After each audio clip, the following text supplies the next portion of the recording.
اللهم صل على سيدنا مولانا محمد وعلى آلہ وصحبہ وبارک وسلم علیہ. بسم اللہ الرحمن الرحیم نحمدہ ونصلی علی رسولہ الکریم. آج انشاءاللہ ذبح کیسے کرنا ہے اور کون کون ذبح کر سکتا ہے، کھال کا کیا کرنا ہے، گوشت وغیرہ کے کیا احکام ہیں، تو ان کے بارے میں آج انشاءاللہ پڑھیں گے. سب سے پہلے تو قربانی کے لیے ہماری نیت کا درست ہونا یہ بہت ضروری ہے. قربانی کرتے ہوئے اگر نیت صحیح ہوگی تو اس پر اللہ تعالیٰ کی طرف سے اجر ملے گا. اگر قربانی ہم نے بغیر نیت کے کی یا ہماری نیت ادھر صحیح نہیں ہے تو پھر اس پر اجر بھی نہیں ملے گا، اور قیامت کے دن ساری مخلوق کے سامنے رسوائی بھی ہوگی. تو لہذا جانور خریدتے وقت ہماری نیت درست ہونی چاہیے. آج کل مقابلہ بازی بہت زیادہ چل رہی ہے کہ اگر فلانے نے 50,000 کا جانور ہماری گلی میں خریدا ہے تو میں 1 لاکھ کا خریدوں گا، فلانے نے 1 بکرا لیا ہے تو میں 2 لوں گا. تو یہ مقابلہ بازی نہیں ہونی چاہیے. اور دوسرا یہ بھی ذہن میں ہو کہ اگر اللہ نے ایک بندے کو وسعت دی ہے تو وہ سستے جانور نہ خریدے. یہ نہیں ہے کہ بھئی ہم سستے سے سستا جانور لیں. اب دنیاوی ضرورت میں ہم کیا کرتے ہیں، خوب سے خوب تر کی کوشش کرتے ہیں کہ میرا میری گاڑی اچھی ہو، میرا پہننا اچھا ہو، میرا گھر اچھا ہو. تو اس میں بھی ہم کوشش کریں کہ ہمارا جو جانور ہو وہ بھی اچھے سے اچھا ہو، اللہ نے جو وسعت دیا ہے اس کے حساب سے اچھا ہو. اور دوسرا اس قربانی سے مقصود ہمارا وہ اللہ کی رضا ہو، ثواب ہو، اور اپنے واجب کی ادائیگی ہو کہ میں اس لیے قربانی کر رہا ہوں کہ میری واجب ادا ہو جائے. اگر ہم نے یہ نیت کر لی کہ میں اس لیے قربانی کر رہا ہوں کہ گوشت کھاؤں گا، گوشت آئے گا، بہتر ہوگا، یہ ہوگا، تو اگر اس طرح ہماری نیت صرف گوشت کھانے کی ہوگی تو پھر قربانی قبول نہیں ہوگی. اور دوسرا قربانی کے جو شرکاء ہیں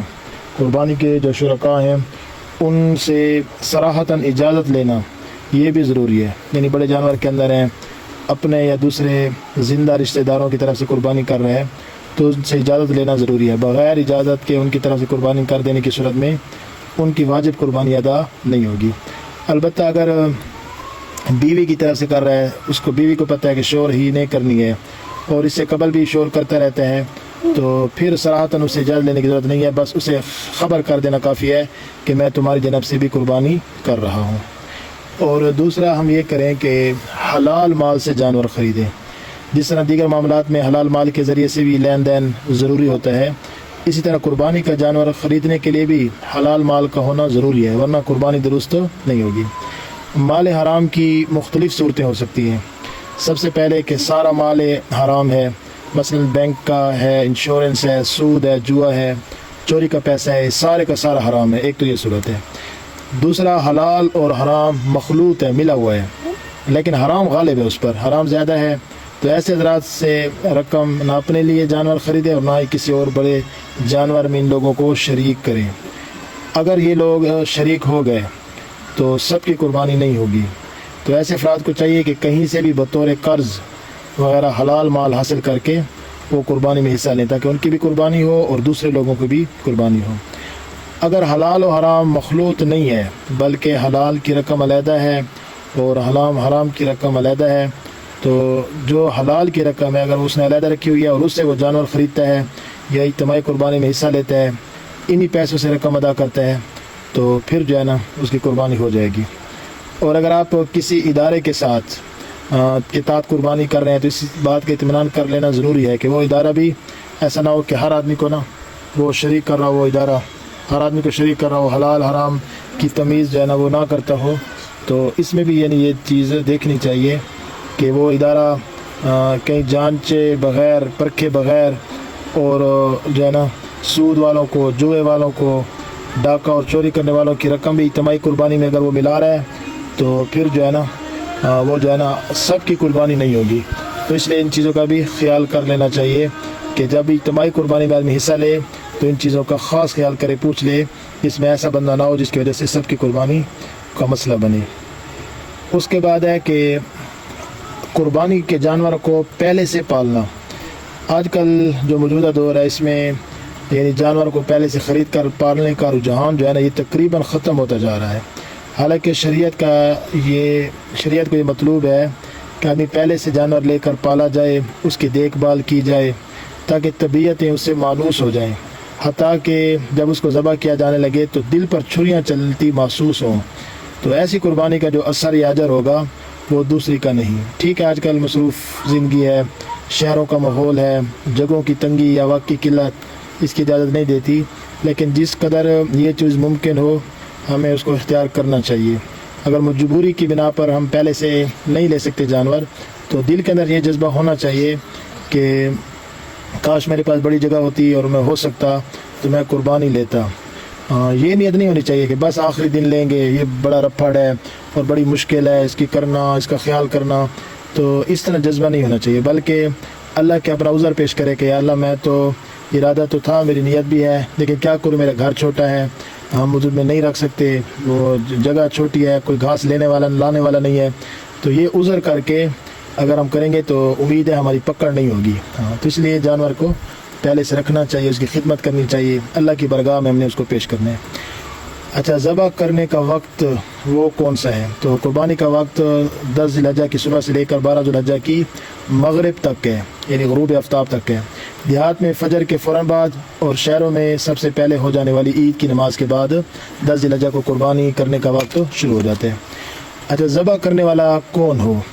تو سب سے پہلے تو ایسے بندے کو لایا جائے جو ان امور سے واقف ہو۔ سب سے افضل تو یہ ہے کہ اپنے ہاتھ سے ذبح کرے۔ عورت بھی ذبح کر سکتی ہے، ٹھیک ہے جی، اگر عورت کو ذبح کرنا آتا ہے تو وہ بھی کر سکتی ہے۔ اگر خود ذبح نہیں کر سکتا تو مسلمان قصائی کا پہلے سے بندوبست کر لے۔ غیر مسلم، قادیانی یا یہ جو رافضی ہیں، شیعہ حضرات ہیں جو قرآن کو نہیں مانتے اور تعریفیں کرتے ہیں، تو ایسا اگر قصائی کا جو ذبیحہ ہے نا وہ بھی حلال نہیں ہے۔ قصائی سے پہلے سے نا ذبح کی ہم اجرت 2 ٹوک طے کر لیں کتنی ہے، یہ نہیں ہے کہ آپ آئیں گے پھر کر لیں گے، ہم آپ کو ناراض نہیں کریں گے، اس طرح نہیں، بلکہ 2 ٹوک پہلے سے طے کر لینی چاہیے۔ اچھا، قربانی کے جانور کا کوئی بھی جزو، کوئی بھی حصہ، چاہے وہ کھال ہو، گوشت ہو، چربی ہو، اون ہو، آنتیں ہو، رسی ہو، ہار ہو، قصائی کو ذبح کی اجرت اور معاوضے کے طور پر دینا یا اس کو دے کر اس کی اجرت کو کم کرانا جائز نہیں ہے۔ یہ نہیں ہے کہ ہم آپ کو ہار دے رہے ہیں، رسہ دے رہے ہیں، چلو آپ 5000 نہ لو اور 4000 لے لو، چلو ہم آپ کو اتنا گوشت دیتے ہیں، آپ کو ہم چمڑا دے رہے ہیں، تو یہ ٹھیک نہیں ہے۔ اجرت الگ سے رقم کی شکل میں متعین کرنا ضروری ہے۔ تاہم اگر اس کو تنخواہ وغیرہ سے ہٹ کر اس کو اگر آپ گوشت ہدیۃً دیں تو وہ درست ہے۔ یہ اجرت کے اندر نا جانور کی کوئی چیز بھی قصائی کو نہیں دینی، یہ خیال کرنا ہے بہت زیادہ۔ اچھا، ذبح سے قبل کرنے والے کیا کام ہے؟ ذبح سے قبل ہم چھری وغیرہ، یہ جو اوزار ہیں، ان کو خوب تیز کر لیں۔ جانور کے سامنے چھری تیز کرنا مکروہ ہے۔ ذبح سے پہلے ہم جانور کو چارہ کھلائیں، پانی پلائیں اور اس کے اوپر ہاتھ پھیر لیں۔ یہ کرنے سے نا تو کئی مخلوقات ہوتے ہیں جانور پر، تو اس طرح کرنے سے آدمی کے اوپر بوجھ نہیں آتا۔ جو بندہ پانی نہیں پلاتا، وہ ہاتھ نہیں پھیرتا، ویسے ذبح کرتا ہے، تو میں نے یہ خود محسوس کیا ہے، اس انسان کے اوپر بہت زیادہ بوجھ آتا ہے، تو اس کا بھی دھیان کرنا چاہیے، اس طرح کرنا چاہیے۔ قربانی میں شریک تمام شرکاء کو بلانا ممکن ہو تو بلا لیا جائے، ورنہ ان کی اجازت لے لی جائے۔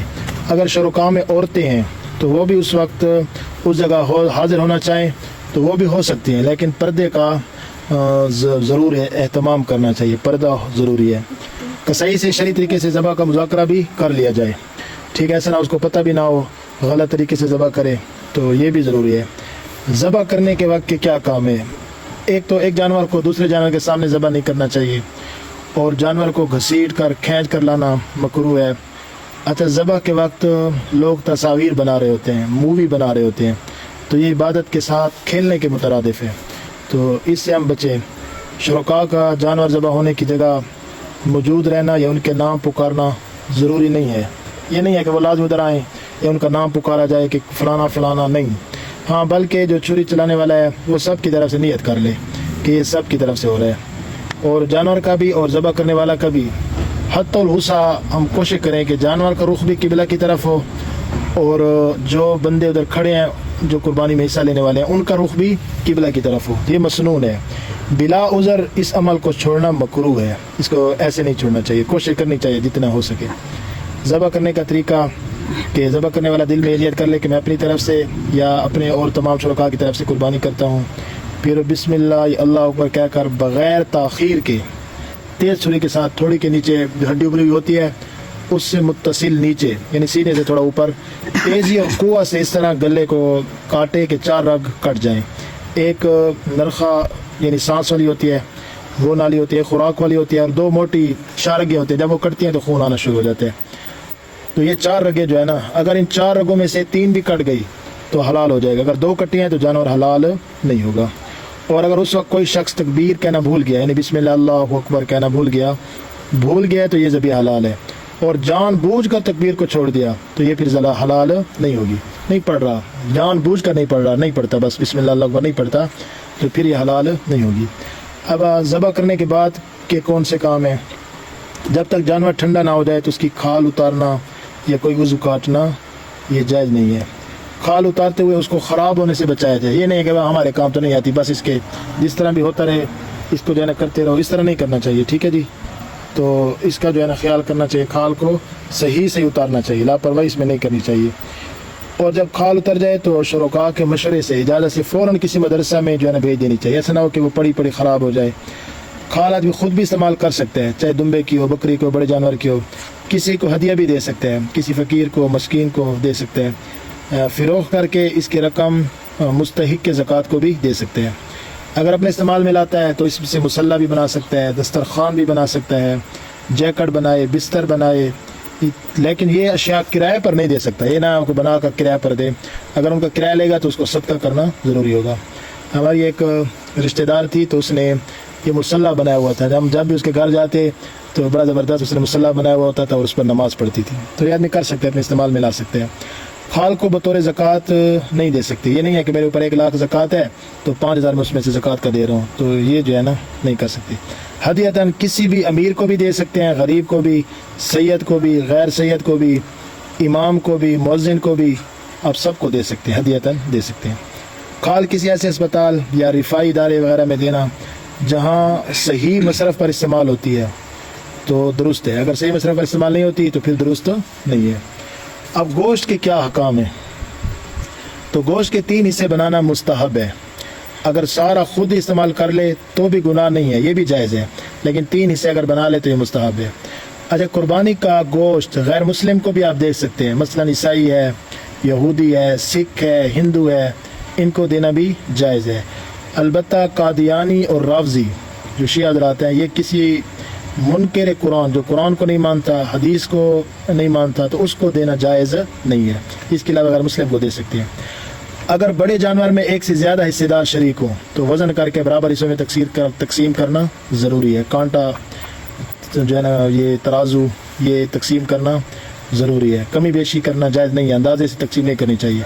البتہ اگر ایک طریقہ ہے اس طرح کیا جائے تو پھر اندازے سے بھی تقسیم آپ کر سکتے ہیں. مثلا گوشت کے ساتھ آپ کیا کریں, سری, پائے, ہڈیاں, اوجری, کلیجی, یہ ساری چیزیں بھی اس کے ساتھ ملا دیں تو پھر آپ تولے بغیر اندازے کے ساتھ تقسیم کر سکتے ہیں. پھر برابری بھی ضروری نہیں ہے. ٹھیک ہے جی, پھر اس میں کمی بیشی ہے. اگر صرف گوشت کر رہے ہیں تو پھر تولنا ضروری ہوگا. اگر یہ چیزیں ساتھ آپ نے ملا دی, مکس کر دی, تو پھر اگر اندازے سے بھی آپ کرو تو بھی آپ کر سکتے ہو. ٹھیک ہے, کیونکہ عید والے دن ہوتے ہیں, ہر بندے کو ترازو ضرورت ہوتا ہے, ترازو نہیں مل رہا ہوتا, پریشان ہو رہے ہوتے ہیں, تو وہ یہ طریقہ اختیار کریں, اس سے پھر وہ کر سکتے ہیں. اگر سب شرکاء سارا گوشت بانٹنا چاہ رہے ہیں تو پھر 7 حصوں میں تقسیم کرنے کی ضرورت نہیں ہے. سارے 7 حصے ہیں, وہ کہتے ہیں سارا بانٹنا ہے بس, تو پھر 7 حصوں میں تقسیم کرنا ضروری نہیں ہے. اگر سارے رشتہ دار ہیں, ایک ہی جگہ جو ہے نا جانا ہے گوشت میں, سارے رشتہ دار ہیں, بیٹا ہے, بہن ہے, بھائی ہے, سارے, تو بھی تقسیم کرنا ضروری نہیں ہے. اگر کسی کے گھر سے آنے والا گوشت جیسا بھی ہو اور جتنا بھی ہو اس کو حقیر نہ سمجھے. دیکھتے ہیں, اچھا دکھاؤ مجھے یہ فلانے نے کس طرح دیا ہے, یہ سخت گناہ ہے. جس نے بھی جو بھی دیا ہے, چاہے چھوٹا دیا ہے, ہڈیاں دی ہیں, چاہے گوشت دیا ہے, اس کو ادب کے ساتھ لینا چاہیے. قربانی کا جانور ہے, اللہ کے نام والا جانور ہے. ایک بوٹی بھی دی ہے, اس کی بھی قدر کرنی چاہیے, اس کو حقیر نہیں سمجھنا چاہیے. اچھا, گوشت کے کسی بھی جز کو اجرت پر دینا یا فروخت کرنا یہ جائز نہیں ہے. یہ نہیں ہے قربانی ہوگی اب گوشت کو بیچو, نہیں, یہ نہیں ہے.